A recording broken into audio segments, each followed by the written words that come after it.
Bismillahirrahmanirrahim. Dostlar,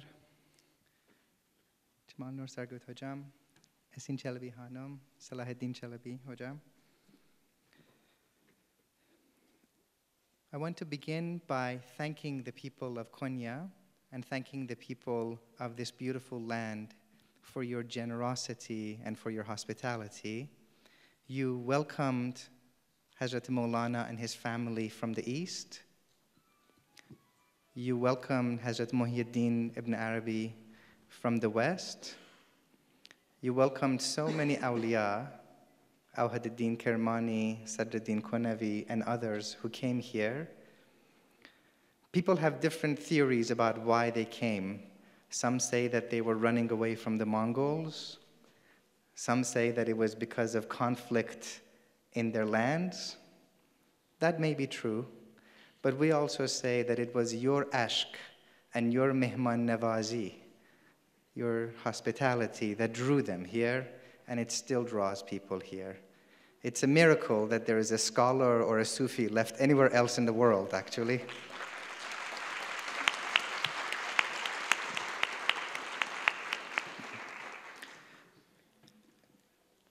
In the time that we have had today, this beautiful time created by God and organized by Turkad, we have been talking about the sir, the mysteries of Hazrat Shams Tabrizi and Hazrat Mawlana. We've been talking about their meeting, and we're going to keep talking about their meeting. Many of us have also ended our papers by wishing that we ourselves could have our own encounter with our own Shams. But this is not enough. If there's one thing that we know from the Quran, it is that there were those who saw the Anbiya and the Awliya, and yet their hearts were not changed. There was Abu Jahl, who saw Hazrat Payghambar, and he remained Abu Jahl. We know that it's not enough just to even be blood-related to the holy ones. We know that the son of Noah drowned. The rain that is a rahmat to others was his downfall. And there are some who were like a dog, but they became the dog of Ashab Kahf. And the dog of Ashab Kahf became one of the awliya.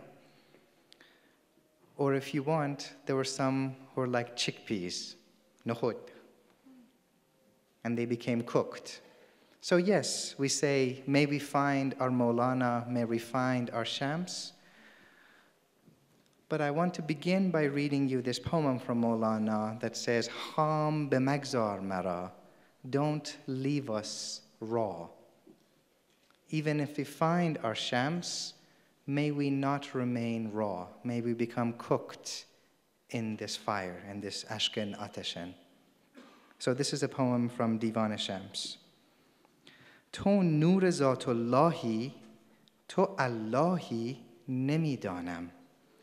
قطره توی بحر توی لطف توی قهر توی قند توی زهر توی بیش میازار مرا حجره خورشید توی خانه ناهی توی روزه امید توی راه ده ای یار مرا دانه توی دام توی باده توی جام توی پخته توی خام توی خام به مگذار مرا. Mawlana, speaking about Shams, he says, I don't know what to call you. Are you the light of God's essence? You are the drop, you are the ocean, you are kindness, you are wrath. You are this room that has been filled by the sun. You are my abode of hope. Show me a way. You are the one who's cooked. Don't leave me raw. My friends, what I want for us to speak about today is the story of Mawlana and Shams, and here we begin the paper proper. But it is about the story of transformation. We have always recognized about the centrality of the relationship between a pir, a sheikh, a murshid, and a murid. This relationship goes back to the very example of the relationship between Hazrat Payghambar and Imam Ali. And it's usually described as a vertical relationship in which the murid comes to submit his will not just to God, but in a real sense to the sheikh as well. This is true. But there are some few relationships in the history of tasawwuf that complicate this picture by moving towards a horizontal model of complementarity, of transformative ashq, and ultimately of mutual reflection. What happens in these relationships is exactly what happens when you take two mirrors, two aynas, and you place them in front of one another. Whenever you have two mirrors facing each other and you stand between them, you see your image stretched out all the way to infinity. This is the story of Mawlana and Shams. Two mirrors facing each other. We have hadith, this part is not in the paper, we have hadiths from the Prophet that say, Al-mu'minu mir'at al-mu'min.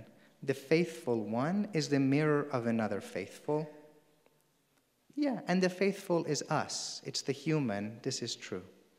That we are mirrors to one another. But then we remember that al-mu'min is also one of the asma'ullah. So we are mu'min, and he is mu'min.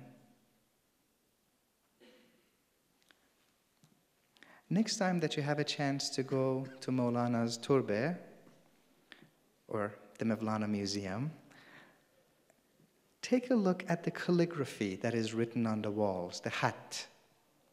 And you will notice that it will say Allah right to left, and Allah left to right. It will say who right to left, who left to right. It's as if there is an invisible ayna, an invisible mirror in the middle. That invisible mirror is the insan. We reflect ourselves to each other, and the insan kamil reflects God to us. In this paper, what I want to do is to touch briefly on three little themes.